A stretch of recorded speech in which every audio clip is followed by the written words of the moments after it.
You ever wake up thinking your day's going to be slow and peaceful, just coffee and a river view, then find out your homeowners associations decided to declare martial law on the water behind your house? Yeah, that happened to me. 3 weeks after I slid my old trawler diesel calm, thick-beamed, the kind of boat that makes you want to talk slower, into the slip out back. I looked out one morning and saw this bright orange sign, bobbing in the current like a traffic cone at a pool party gone wrong. And it wasn't just the sign. There was a steel cable, yes, a real cable, stretched clear across the river from my neighbor's lot to some ancient stump on the opposite bank, making it look like the world's dumbest drawbridge. The sign said private water members only swim hours 10 to 4, and right underneath a bonus placard, all vessels require HOA-issued river transit sticker, non-compliant subject to fines. I stood there on my dock, bare feet, cold, coffee suddenly bitter. My dog Harbor gave me that look dogs give when they smell a squirrel in confusion at the same time, like, are we supposed to chase that? And just then, the HOA president, let's call him Gunner, built like a golf tee skin that never stops being tan, waved at me from the common area. Big smile, all business. Morning. We had to formalize some rules. Safety and liability. You get it? I shouted back. Safety. You mean like dragging a steel cable across a river? He just smiled wider and did the hand-to-ear thing, can't hear you over the water. And right then I knew this wasn't about hearing or safety. This was about power. See, I moved here for slow mornings, not HOA drama gulls that sound like bad stand-up sunrises on the water, the right to untie and float off whenever the sky looked like something worth chasing. My deed spells out riparian rights clear as day, access to the river right in front of my lot, subject to all the usual public laws. Sure but real rights, not just a view. The HOA document said nothing about controlling the river. They worried about mailbox shapes, fence heights, patio umbrellas, no stripes by the way, and the boat ramp, but stopped short of the water. Everything was fine until I launched my trawler. The boat's not flashy, just honest. Previous owner tricked her out for long hauls. I replaced some lines, fixed the lights, slapped her name on the hull with vinyl that always makes me smile. That alone put me on Gunner's radar. He showed up the next morning, clipboard in hand, smile already faded. How are we settling in? Pretty well, aside from the medieval chain in front of my bow. He put on this rehearsed look of sympathy. We've had incidents, teenagers, strangers, folks swimming at odd hours, liability, you know. The board voted to enforce reasonable restrictions for safety. He tells me just sign the water rules, get a river transit sticker, and they'll cut me a gate in the cable, but only during swim hours. I laughed. You can't fence a river. The state holds it in trust. The feds have authority over navigation. He pulled a page out of a folder printouts from the internet and some legalese. Our attorney says we can regulate for safety within the community limits. We're not restricting access, just managing it reasonably. I told him his attorney should meet the river sometime, maybe shake hands. Next thing, I'm getting invoices for the transit sticker for my share of the cable and a fine for launching without prior approval. That river flowed on, uncaring Harbor flopped down with a sigh, and I spent the afternoon knee-deep in water law. Did you know the phrase navigable waters pops up in almost every case? If a river's used or can be used for commerce, it's under federal and state protection. Private property owners can have docks, but they can't own the water or block navigation. I called my buddy Vance, a land surveyor who can eyeball 100 yards down to the inch, and he confirmed my lot stops at the water's edge, no more, no less. The river's public. The cable wasn't for show either. Steel anchored to a green-painted bollard, trying to blend in, I guess stretched across with floating barrels. I took pictures, video, recorded the angry hum it made when boats tried to squeeze by and had to back out with a face like they'd eaten a lemon. Next day, 3 envelopes. 1 new water rule enhancements, 2 invoice and fine, 3 notice of a compliance hearing where I could explain myself to the board. Harbor just wanted bacon. I decided to be polite first, copied the law, highlighted the relevant bits, included my deed, explained it in plain English, slipped it into Gunner's mailbox. Then I called the sheriff's non-emergency line, the state environmental office, and finally the federal agency that handles waterway obstructions left my GPS coordinates just in case. By that evening, neighbors were buzzing, especially Tilda grows tomatoes like she's in a contest with the sun. She told me the board had run off a grandpa teaching his grandson to fish because he wasn't a member. The board had been on a roll, restricting lights, outlawing kayak colors, creating wristbands for the boat ramp.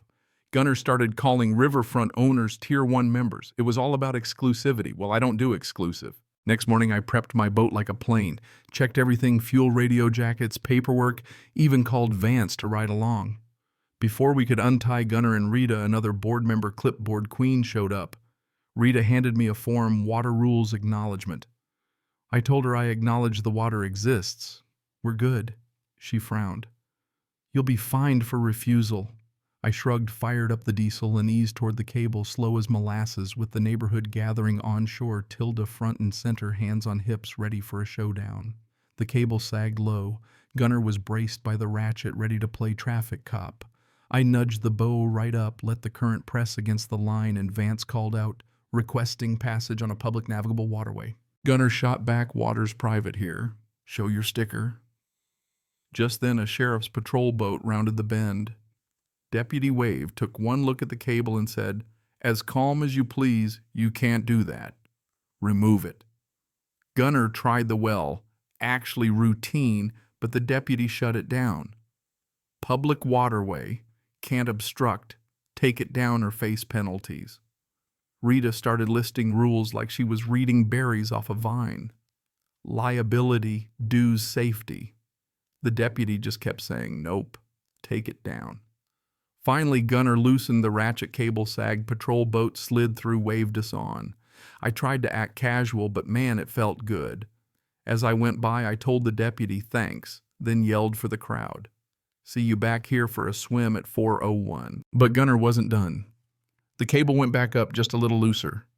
New rules popped up every week. No music on the water, no food, guest fishing only with wristbands. You had to check in with a QR code like it was Disneyland.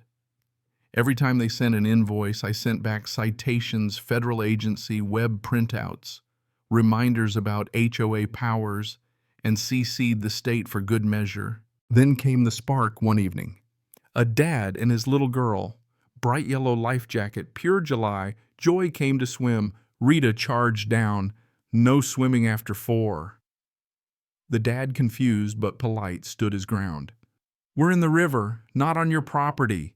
Tilda, hose in hand, backed him up. You can't tell a child she can't kick water. The argument bloomed, phones recorded, and the kid just stood there knee-deep, wondering why adults were so weird. That night, I wrote a speech. Not my style, but sometimes you gotta. At the compliance hearing, the board lined up like grumpy librarians. Room packed. I laid out the facts. You can't own a river. The law's clear. The HOA's power stops at the property line. I requested the financials too. Something in the dues statement smelled funny. The board shuffled, tried to stonewall, but the room wasn't buying it. Neighbors started sharing stories, cash payments, secret meetings, strange emails about keeping outsiders out. Things escalated.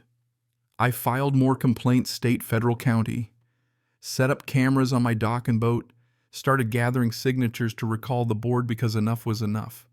The board fired back, threatened doubled fines, made up new rules, claimed I was threatening them by quoting the bylaws. One night I caught Gunner on camera on my dock, untying and retying my bowline like he was itching for a lawsuit. I filed a report with the sheriff and told Gunner politely that the next letter would come from my attorney. The board recruited river ambassadors to hover by the water neighbors who'd been convinced we were under siege. I didn't blame them, just tried to reason. We don't need wristbands to splash Trevor. Then the state environmental officer emailed they'd received my complaint and would coordinate with the county. Within days, Gunner doubled down, new threat, a lien on my house for fines. Only problem, the bylaw section he cited was about maintaining the playground, not foreclosing on homes. My lawyer laughed, said they're bluffing. Run both tracks, legal and administrative, and don't stop. Meanwhile, we held a river parade, cleanup float day, safety table cookies shaped like trout, everyone invited. Gunner sat on the grass with his ambassador's cooler clipboard, looking like he'd drawn the short straw at a family reunion. State and county officers showed up, measured the cable, took pictures, and ordered it removed immediately. Gunner tried the greatest hits. Liability members only, but the officers weren't buying it. Trevor stepped up and helped take the cable down. The officers cut it into sections, end of story. Not quite. The board scrambled emergency meetings, more rulemaking, threatened to tow my boat, locked the meeting room to stop our recall vote. We just moved to the church hall and voted anyway. Board recalled, new slate elected. We rolled back the water rules, opened the books, called in the auditor. Surprise, misused funds, self-dealing, funny consulting fees. Gunner agreed to resign, pay restitution, and apologize.